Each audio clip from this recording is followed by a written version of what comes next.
life on other planets? Do you think there's life on other planets? Oh, I don't know. Would you like to think about it for a second? Oh, not really. Tell me, do you think there is life on other planets? Well, I'm not quite sure, but I suppose it would be. No, you seem definitely. You seem definitely. How do you see this life and where? Oh, I've seen a flying saucer. You've seen one? Yes, Where was definitely. At Lane Cove, When was this? 1953. You don't think this is a figment of your imagination? Several other people with me saw it. You all had the same figment. What did it look like? It was standing up there still, Just suspended in space. with colours coming out. What's up, guys? Welcome back to the channel. And you guys asked for it, something different than an E30. Today we're about to give you guys the lowdown on Warren's E36 4-door M3. But if you guys want to see more, stay tuned.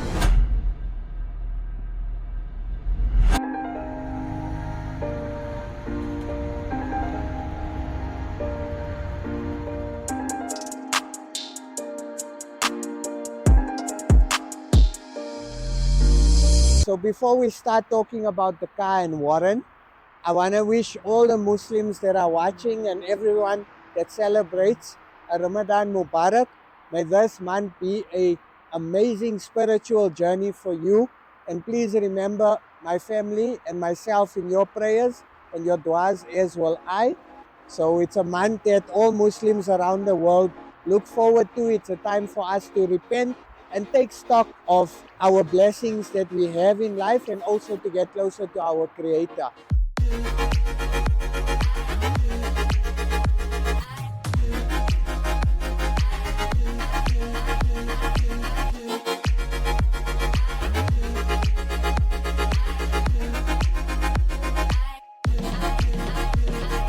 So first of all, you guys would have heard in previous videos, I'm always talking about Warren. So Warren is a very good friend and client who resides in Dubai. Now Warren is currently the owner of Biscuit, Stay Soft, VR6 with the R32 motor and this lovely E36 M3. So I normally build a car for Warren every year. Unfortunately, from the time that we moved into this premises, I never had an opportunity to build a car for him because we were too busy. So Warren actually purchased 2 cars in KZN and phoned me up and said, Chip, I bought a VR6, I bought an M3. I'm sending it through to you to restore. Got the cars through, went through the E36 M3. Out of the 2 cars, the E36 M3 had the least amount of work as compared to the VR6. So we decided to start with the E36 M3. So I want to take you guys through a little bit of the history of the E36 M3, why it's such a special car. So stay tuned.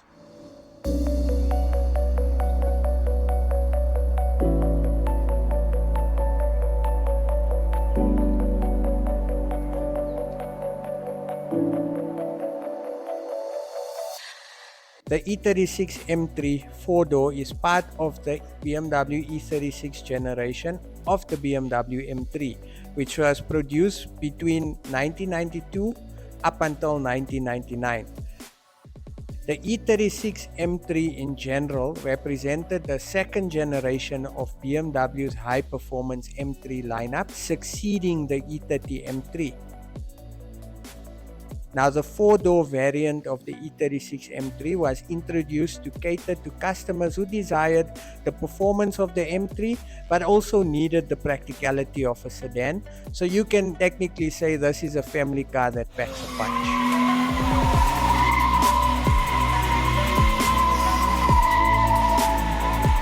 The E36 M3 4-door was introduced alongside its coupe counterpart in 1994. It featured a more spacious interior and greater practicality compared to the coupe, making it appealing to a broader range of buyers. So once again, if you were going through your midlife crisis and you figured you needed to please the wife and your inner child, the E36 M3 4-door was the car for you. Now, engine-wise, the E36 M3 4-door was powered by a 3.2-liter inline 6-cylinder engine. Most of the European markets came with this counterpart engine, as well as the North American market. These engines were renowned for their smooth power delivery and high revving capabilities, producing around 240 to 321 horsepower depending on the market and model year. Now, in terms of performance, this car had a powerful engine and a well-tuned chassis. The E36 M3 4-door offered extremely impressive performance for its time. It was capable of accelerating from 0 to 60 miles per hour in around 6 seconds, which is not bad for a family car. With a top speed of an electronically limited to 155 miles per hour in the European countries and 250 kilometers per hour in South Africa. Now, design-wise, visually, the E36 M3 4-door shared many design cues with its coupe counterpart, including aggressive bodywork, aerodynamic enhancements, and M-specific styling elements such as unique bumpers, side skirts, and rear spoiler. However, the sedan body style provided greater practicality and rear seat accessibility. Now, we all know an M3 in general has a legacy, and the E36 M3 4-door is often regarded as one of the most balanced and versatile iterations of the M3 lineup. Its combination of performance, comfort, and practicality made it popular among enthusiasts and everyday drivers alike. Despite being overshadowed by later M3 models, the E36 M3 4-door still holds a special place in BMW's M3 legacy. Overall, I would say the E36 M3 4-door represents a significant chapter in the history of BMW's high-performance M division, offering a compelling blend of performance and practicality in a stylish sedan package. Guys, the E36 M3 4-door is definitely a car that will continue to be in BMW's M history books for the generations to come. This is personally my favorite E36 M3 color. This is known as Dakar Yellow, or in street terms we used to call the car Canary Yellow because it is the color of a canary. But the right terminology on the E36 M3 4-door is Dakar Yellow 2. So instead of doing a complete strip down respray, which was not necessary, we did a blowover. Like I mentioned to you guys before, a blowover is where you do a minor repair on the car, fix up the dents, and there's minimal stripping, and then you flat the car down, and then you primer, and then you paint. So this car received a blowover from us. One thing as well that I suggested that Warren does on the car, I want you guys to come through and have a look.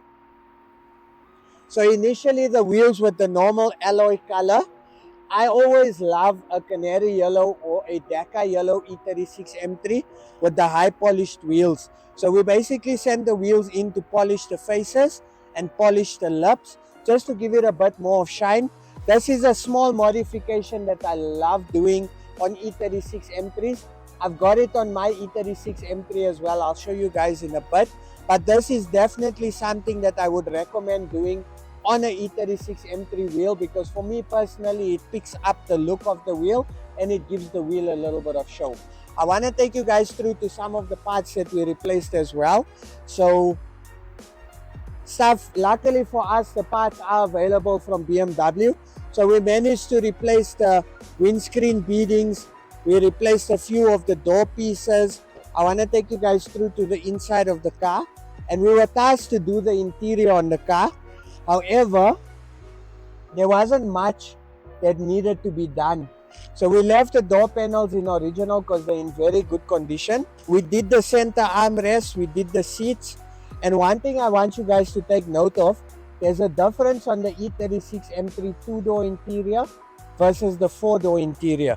So on the 2-door interior, the car came the car came with the wood grain gear knob, the wood grain panels on the center console, and it came with the wood grain panel on the dashboard. I really love it. I like the fact that it's a small touch of old school on a much more modern car, which makes it look hell of a nice. So again, interior was retrimmed in black genuine leather with the signature BMW stripes. That's realistically all that was needed to be done on the interior of this car, which I think makes it look much nicer. I want to take you guys through to the back to go and show you some of the other stuff we did. The nice thing is you'll see we changed the tail lights as well. BMW has the tail lights available, and the car didn't have a toolkit. So we ordered a toolkit from BMW, brand new toolkit, which I think every E36 or every old school BMW must have. We also replaced a few of the rubbers and beadings on the car, whatever was available. And then the unexpected part of this car was we weren't tasked to do mechanical work. We ran through the electrical, found the car had a little bit of electrical glitches, so we attended to that. And then the day Warren came to actually drive his car, because when the car came, I never drove it. I took it around the block and that's what was it. When we actually got to driving the car, we found that the car is overheating. So naturally, what we try to do is follow the process of elimination. So whenever you have an overheating problem on the car, the first thing you need to do is check your coolant system. So we work our way from the water pump. So we found that the water pump was faulty. We found that the viscous and the fan blade wasn't spinning correctly. That's a common problem. Then the car was still overheating. We then sent the radiator to be reconned because the radiator was badly blocked. Car was still overheating. Upon further diagnosis, we removed the thermostat housing and found that the car had no thermostat, obviously, in the car. That is a telltale sign that this car had previous overheating problems, and that is why they removed the thermostat, purely to allow the water to flow more continuously. So that is a telltale sign of this car having an overheating problem prior. Right now the car is still having an overheating problem. When we did a compression test, we found that there was low compression on few of the cylinders. Now we got to strip the head, send the head to an engineer, and then have the engineer look as to why the car is overheating. Could it be a cylinder head problem, or is it something bigger? So that's the next phase of this car. Ultimately, super happy with the way the car came out. I love the color, I love the paint job, I love the wheels, and I'm looking forward to doing more builds for Warren. Warren, thank you so much for your patience, understanding, and always supporting my business. Before we end the video off, let me introduce you guys to Warren and catch a quick interview with him so you guys can understand how cool of a guy Warren actually is. Okay guys, I'm standing with someone who people thought is actually someone that I made up in my mind. It's a figment of my imagination. I'm standing next to Warren. If you guys have been following the channel, you will know that Warren is the actual owner of Biscuit and Stay Soft and the E36 M3 and the R32 BR6. So Warren just flew in from Dubai last night, and his first stop, obviously, I don't know if he wanted to come and see me or if he wanted to come and check his cars. But Warren, how you doing, bro? Good, man. Good, Always a pleasure seeing you once a year. Likewise. Like, so first of all, how was your flight? A bit of potholes here and there. Yeah. It's usually expected. Potholes, especially coming Potholes. As you're coming into Durban. into potholes Durban. start.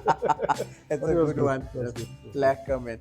And so, yeah, how you been? Haven't chatted to you in a while. It's been a long time. Okay. Black Overall good. Things are moving. Nice. And how does it feel to see? When was the last time you saw Biscuit? Just more than a year ago, I think. Yeah. it was I a bit think more. I'm trying to remember. Yeah, it's Yeah. probably over a year ago. More than a year. Yeah. And how do you feel? It's like the first time. That's what you said exactly when you walked It's always in. the and first time. Always the first time. And you No. always remember your first, your first car, For sure. your Nothing first beats the time you first time. passed. Lot of firsts. Cool. No, but it's always Black car. different level. Nice. Always different level. So- That's why I keep coming back. No, I'm happy, and it's always a pleasure having you around. So I want to ask you, right?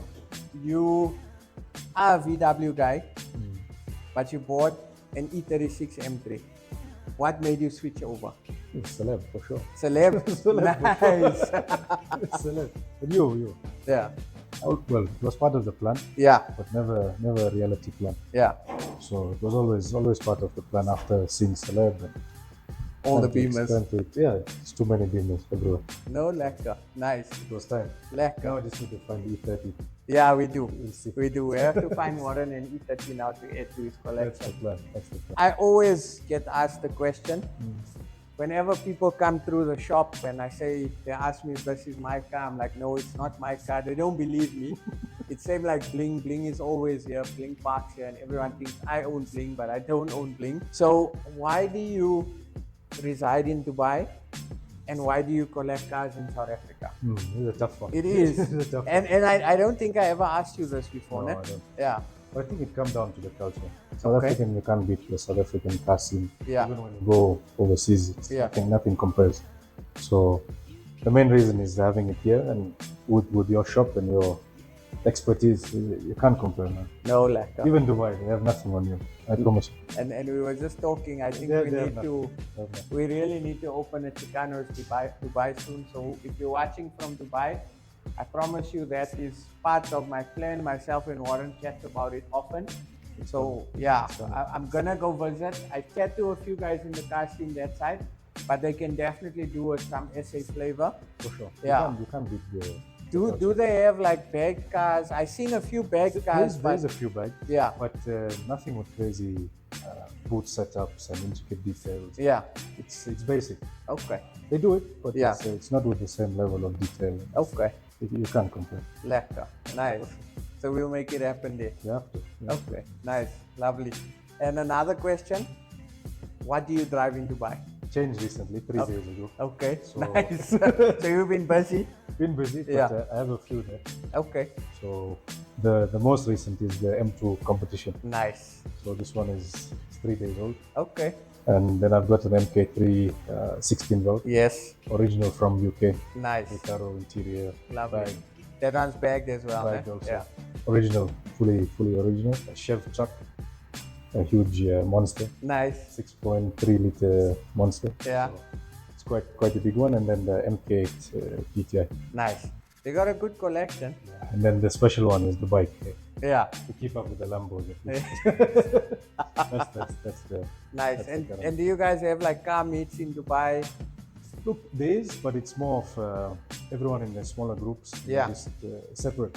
Okay, But here it's again it's the culture, man. yeah, You can't beat it. Once you drive in, or even when you come to the airport, everyone is already in the zone. nice. So you're applying the same in the car scene also, Yeah, yeah. and you can't compare. No, lekker, bro, lekker. It's nothing like here. Like SA. Like home. Yeah. Nothing like Home is home, bro, no Home is matter home. where you go. Huh? home is home. You can smell the bride as soon as you land. It's a good one. For sure. Any future cars you want to add to your collection besides an E30? The caddy. For sure. Yeah. We have an agreement. Just Yeah. to put it on record. We Yeah. have an agreement for the caddy. So Yeah. This is the next plan Sure. with proper Euro spec Nice. caddy. And then the VR6, we need to start and finish that. Yeah. That's the plan. And then an E30 for sure. Nice. Lekker. We need It's a nice collection you have. slowly. Yeah. Take some advice from the No, lovely, bro. Once again, thank you for trusting us with your car. I mean, this car has been with me for how many years? almost 4 years now. Yeah, 4 years, yeah. And it's a funny story. Warren actually brought another Golf to us to build. It was a 4-door. Yeah. And then when we started with that car, we saw that car was like rusted terribly. Almost rotten. Yeah, rotten. And that's when we decided to obviously go for the Mark 1 2-door, which is definitely a better car to build if you are in the VW Mark 1 scene. So a 2-door with small taillights is the one you want to have. Not saying the other 2 doors are not nice, but 2-door with small lights is the one you want to have. So yeah, no, it's been an honor, bro. Thank you for trusting me. There will be no other place also for it to be. So No, I not appreciate even it. the family members or anywhere. We stay with you. No, lekker. I I don't appreciate trust it. anyone else. That That's the trust truth. factor is That's the important. truth. Yeah. There's nowhere else it will be. Oh, lekker, bro. Means a lot. Cool, guys. So that's Warren, all the way from Dubai, the official owner of Biscuit. Chip doesn't own Biscuit, so please stop starting rumors. This is the owner of Biscuit. You heard it from him. Guys, once again, thank you so much for tuning in and watching. I've actually been off for the past 2 weeks. I went for a small operation. I was out for 2 weeks from Chicanos, but I'm feeling much better now. and I'm looking forward to producing more content for you guys. Once again, thank you so much for tuning in. We appreciate you guys. We love you guys, especially the guys that are interacting with us. You guys are champions. We love you guys, and I'll catch you guys on the next episode. Stay safe.